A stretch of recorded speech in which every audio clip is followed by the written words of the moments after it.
બનાસકાંઠાના ડીસાના જાવલ ગામે થયેલ હત્યાની ઘટનાનું રિકન્સ્ટ્રક્શન કરવામાં આવ્યું છે। સાટા પદ્ધતિમાં કાકાની દીકરીએ જ ભાઈની હત્યા કરાવી દીધી હતી, જે મામલે પોલીસે હત્યા કરનાર આરોપીને સાથે લઈ જઈ ઘટનાનું રિકન્સ્ટ્રક્શન કર્યું છે। ચુસ્ત પોલીસ બંદોબસ્ત વચ્ચે હત્યાને અંજામ આપનાર બંને આરોપીઓને સાથે રાખી પોલીસ દ્વારા ઘટનાનું રિકન્સ્ટ્રક્શન કરાવવામાં આવ્યું છે। આરોપીઓને ઘટનાસ્થળે લાવતા ગ્રામજનોના ટોળા પણ ભેગા થઈ ગયા હતા।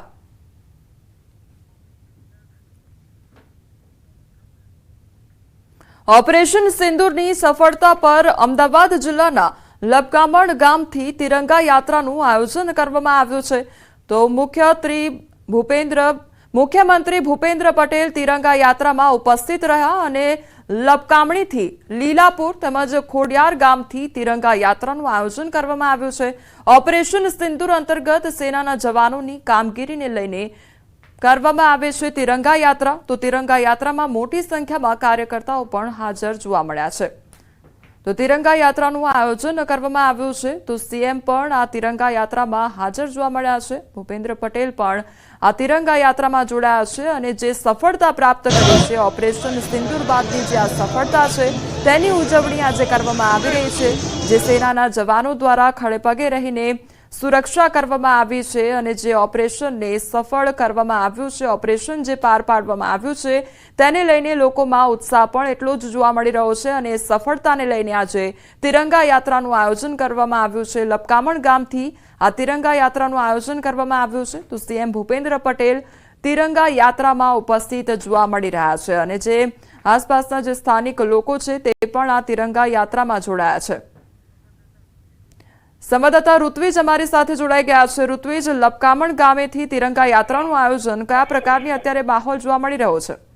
કોમલ, વાત કરીએ તો જે પ્રકારે ઓપરેશન સિંદૂર કરવામાં આવ્યું હતું ને ત્યારબાદ ભારતીય સેનાનું મનોબળ વધે તે માટે દેશભરમાં तिरंगा यात्राનું આયોજન કરવામાં આવી રહ્યું છે।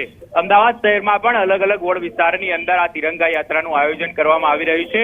હાલ આપ જે દ્રશ્ય જોઈ રહ્યા છો તે અમદાવાદના લબકામણ ગામના છે કે જ્યાં ગોતા વોર્ડના કાર્યકર્તાઓ દ્વારા આ तिरंगा यात्राનું આયોજન કરવામાં આવ્યું હતું, જેમાં મુખ્યમંત્રી ભૂપેન્દ્રભાઈ પટેલ છે તે ઉપસ્થિત રહ્યા હતા અને હાલ આપ જોઈ શકો છો દ્રશ્યની અંદર એક વિશાળ तिरंगा यात्रा અહીંથી નીકળી રહી છે અને મોટી સંખ્યામાં કાર્યકર્તાઓ તેમજ જે ભારતીય જનતા પાર્ટીના જે હોદ્દેદારો છે તે જોડાયા છે, સાથે સાથે પોલીસ કર્મચારીઓ પણ આ तिरंगा यात्राની અંદર જોડાયા છે। એટલે લબકામણ ગામથી ખાસ કરીને વાત કરીએ તો 1.5 કિલોમીટરની આ तिरंगा यात्रा યોજવામાં આવી છે।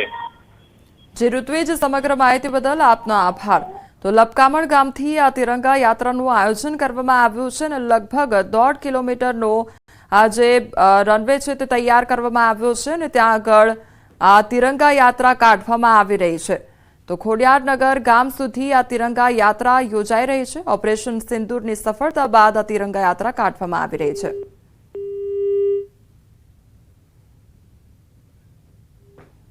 તો લબકામણ ગામથી આ तिरंगा यात्राની શરૂઆત કરવામાં આવી છે અને લગભગ 1.5 કિલોમીટર સુધી આ तिरंगा यात्रा કાઢવામાં આવશે।